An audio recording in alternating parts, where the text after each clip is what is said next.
Hello everyone, and welcome to another episode of the AtCoder Chronicles.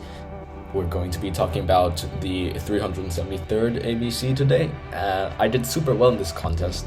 I solved the first 5 problems in only 44 minutes, and I just went straight up. My performance was around 1900, and I just went up 84 rating points. I'm over 1300 now. So let's get into the first 5 problems. Well, the first 3, they're really easy and obvious. Okay, first problem. Input 12 strings labeled 1 to 12 in order and print the number of strings such that their length is equal to the number. Well, you just go through all of them and then check. Second problem. You're given the layout of a 1D keyboard with all 26 letters. Starting at key A, find the distance you need to travel to type the alphabet in order. So just maintain another array storing the positions of each letter in order, and then add it up. Question 3. Given 2 arrays, find the maximum sum of an element from each array. Just do it while you're inputting. Okay, fourth problem. There's a weighted directed graph with n vertices and m edges. Find an assignment of integers x to each vertex, such that for an edge from u to v with weight w, xv equals xu plus w. This means that, of course, xu equals xv minus w. And also, as only the difference matters, we can set x1 to be 0 and then DFS on all connected components to find the other values.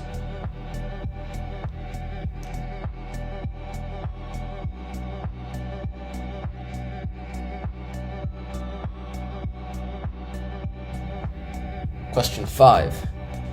There are n candidates for an election. K votes have been cast, and the ith candidate has AI votes counted so far.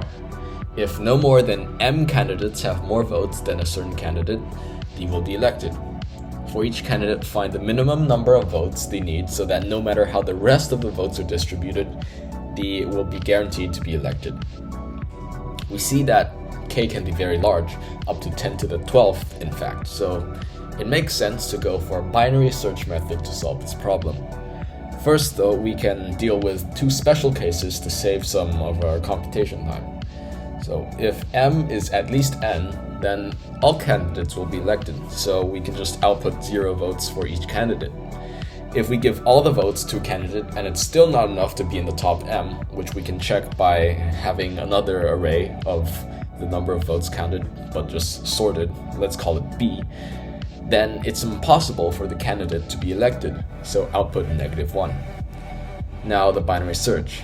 Suppose we give candidate I an extra number of votes. We want to know whether or not it's possible to distribute the remaining votes to other candidates to not elect candidate I.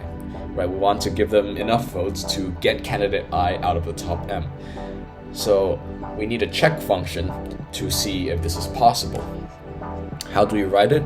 Well, suppose we give candidate I an extra x votes. Then we can use upper bound to find its new place in our sorted array B. After this, we can find the number of people who will still have more votes than candidate I, and therefore the number of people that we need to get above candidate I to disqualify them. We need to get all these people to have 1 more vote than candidate I, so we can find the number of votes they have so far in total and subtract it from the total we need, which can be done with a prefix sum on B. However, one of these people could have been candidate I, so we don't want to count them in the people that we want to get above candidate I, right? We can't have a person getting above themselves, so we need to subtract the number of votes for candidate I and then add on the number of votes from the previous person. If this number that we need is greater than the number of votes we have left to use, then adding x votes guarantees that candidate I will be elected. So after we have our check result, then we see if it's possible to not elect candidate I, then we need to give more votes to candidate I, otherwise we can check a smaller number of votes to give to candidate I to see if it's still possible. And finally, at the end of the binary search, as we want the minimum number of votes, check the left pointer before the right pointer, and if both don't work, then it's impossible, so output -1. And we're done.